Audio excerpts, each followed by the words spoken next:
Hi everybody, my name is Jessica Holyfield. I'm a professional dancer, professional dance choreographer, and dance educator based out of the southeast of the United States, and we're taking a look at the live versions of the battle mission from Street Woman Fighter Season 2. So I do know that there are multiple facets to how the criteria works. We have a Section A, a Section B, and a Section C, each with different requirements, and so for this, we're going to be taking a look at each crew's individual sections. I'm pretty pumped about it. It's going to be great. I've already analyzed A and C from all crews, gave my thoughts there. If you're curious, I'll tag them below in the corresponding sections of these videos. Definitely intrigued at some of the results I've already been hearing about, but I'll get into that whenever I get into the analysis. Let's go ahead and get started. All right. Now it is Lia Kim right here. 배틀 경력으로 진짜 어마무시한 분인데 사실 현재 배틀씬을 씹어먹고 있는 사람은 저희다. 리아 킴의 지금의 실력은 프리스타일은 불가능하지 않을까. 제가 왜 한때 락킹, this is gonna be interesting. 했었는지 이번에 제대로 보여주려고 합니다. I know she has a heavy freestyle background, but whenever you pursue a particular toolkit for a long time. 기대된다. All right, come on, here we go.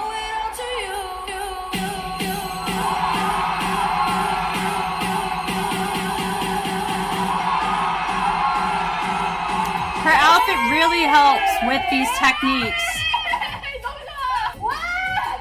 나 저렇게 또 열심히 추시는 거 너무 오랜만에 보는데?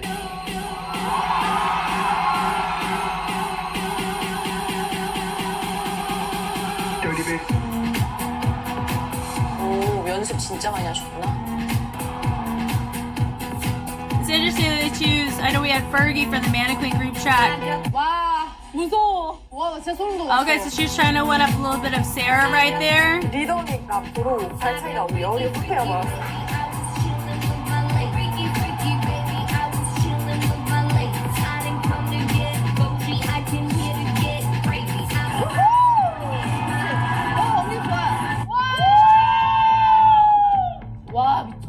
Love the great waving there. Super fun.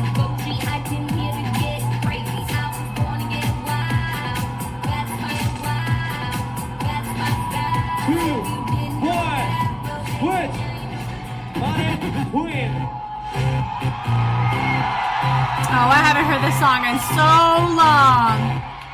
와, 미쳤다. 아브라카다브라. Oh my gosh. 엄청 떨렸거든요? 근데 거기에 휘말리지 말고 내 거를 침착하게 보여줘야겠다.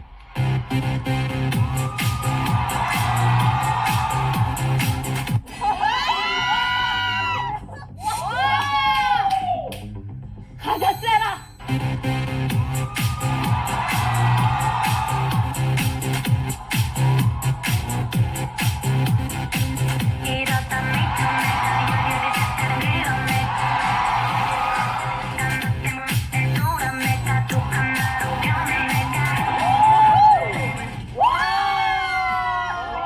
She had to do it. You know she had to do it. And she nailed it. And she had to be the most stable.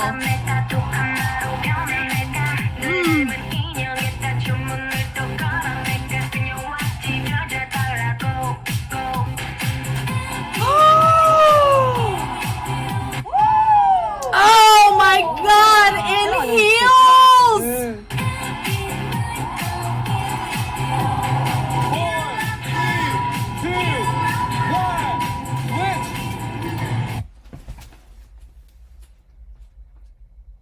Lord have mercy on what she just did. That was phenomenal. Wow, bringing it back here.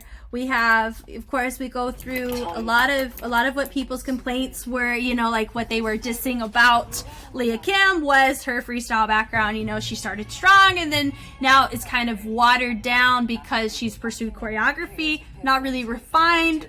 Her freestyle toolkit is much, it's dated, things like that. So it's more so, I think it's important that she was the one to come out and do this. I for real feel that way. I like her setups, really fun, a lot of energy. Now, let me say this. When you see what she's wearing, you see the material, you know, another crew that has used this material in their final, Street Man Fighter Just Jerk, used this very similar material. They had their logo on the back and they did a space-themed kind of remix track, and they really showcase a lot of fundamentals that can kind of correlate here. When you work with a material like this, you can see everything. That can be good, that can be bad. So when you see the pops, the only thing I would say here, I really love what she's trying to hit here and all the different variations and the isolations, but just near the tail end of this about 4 counts of the build-up, it's starting to become a little bit smudgy or like muddy in where specifically she wants that energy to go. But how she set it up was really well, and it helps people read what kind of technique she wanted to go with. So I really like that from what we're seeing. Yeah, it's a D, and I like that she traveled both ways, and it's just really nice to see.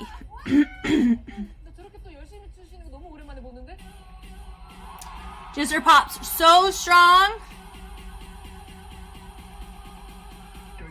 And I like she went to the floor, broke it down, transitioned it over. Super fun. She came up. Really like what she did. Now, I would say this was a mistake what she chose to do, because she wasn't stable on this. I know she was trying to do a gimmick, but because she didn't 100% maintain stability through it, it did remind me, this right here reminded me of whenever I saw Mina Young versus Lia in their battle at the very beginning of the show. I personally feel like there were some choices Mina made in that battle that felt a bit out of pocket, right? If that makes sense. I understand why Lia chose to do this. Do I think it was smart that she did it? I don't think so, you know, because I don't think she executed it effectively to where people, you know, I get what she was doing, but it wasn't a, oh, she just did that. You know what I'm saying? So it was just a, oh, she's doing that because it was already demonstrated in their group. It doesn't kind of need to be brought up again. Because now you have Cera coming out right in front of her. Because that's Cera's move, right? That people are depicting. And she's framing around her. Very high energy. You do notice that Lia is not really taking a ton of breaks. I mean, she's switching up her pockets and switching up her techniques, but she's not necessarily taking a break from the energy and the push of the energy she's trying to do. And that could also work against her. I like the choice of her wave here. I like how she's really expanding it out, making it full, very clear what you can see from her. And waving and popping are really complementary in the dynamics. They do help one with the other in choices. I love that, where she goes and then she bleeds through. I can see an immense level of improvement from the first time we saw Lia to now. I'm really happy that we got to see more refined techniques from her in a song where she's able to really showcase that more. And I like that. Now this right here, the song. Now this song, who is it? Is it I don't know who it was. Was it Wonder Girls? Brown Eyed Girls? One of those? It was a Gen 2. I think it was a Gen 2 track. I remember this. Tiara. It's gonna bother me. But this song right here, how she hits that, guys, how she just, the confidence. And I think she also has a bit of a hyperextension, which helps with that reverb or rebound that she's trying to get across, but still keep it super strong in the bicep to tricep section. So freaking strong here. That right there, that is one of the focal point choreos from the actual track that I do know. It is killing me who this is. You know, hold up. Okay, I just looked it up. It is Brown Eyed Girls. So at least it had the girls in it, so I do know it was one of them. But I love that she chose to do it there because that track is so, like, it's an iconic track of the Gen 2 realm. Now here's something important, because when you saw this from 1mil already, they did struggle a smidgen on the stability. Not a single falter, bobble at all. It is strong extension there. She's in freaking heels. Give me a break. Love this. Roll through, super fun, and it's different than what we've seen her do normally. She does the staccato kind of chop through it with her overheads, but how this was different than how we saw her do it. Love it. Always on the heel too. On the heel too.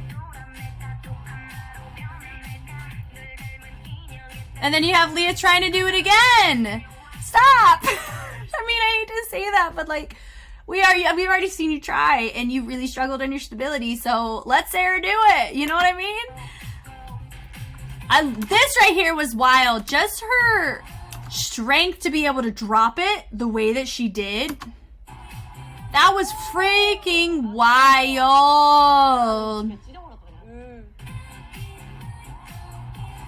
That was so, this right here has such a sensualness to it, but also like a, you know what I'm saying? Like, it's just, it's giving. I am in this and you cannot take me out of it. I am living my life. Welcome to my world, is what it feels like.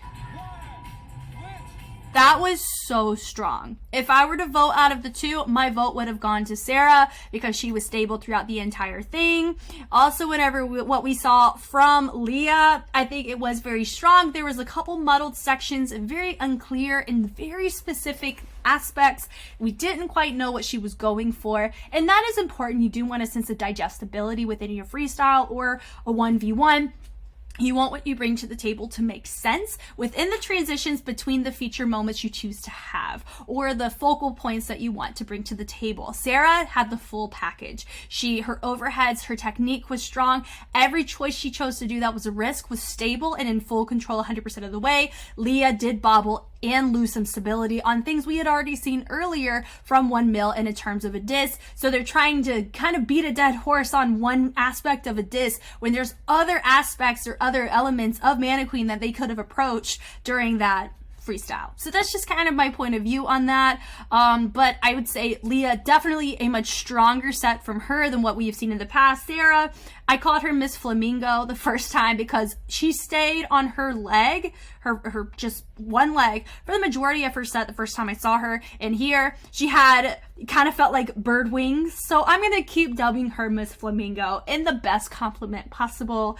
This was wild, very, very strong. I am so glad Cera brought to the table what she did here. I think Mannequin, out of the sections, they definitely should have taken this section for me if I were to judge this. Thank you guys so much for watching. I hope I was helpful in some way. I know with these particular reactions, I am focusing more on other aspects outside of just the content. I am comparing the analytical version of what I watched with the camera only versus the live and how things have changed. And I know a lot of you have done the same. And honestly, I feel like with some of my votes, it kind of is up in the air because of different factors and different aspects outside of just the content we're watching. But I'm really thankful for the fact that I'm able to do these, be able to discuss alongside you guys, and be able to interact with everybody in the community, both on YouTube and on Patreon. It is all so humbling for me of the fact that I'm in a position where I can actually contribute anything helpful for others who enjoy the show just like myself. Thank you guys again for watching, and I'll catch you on the flip side. Bye.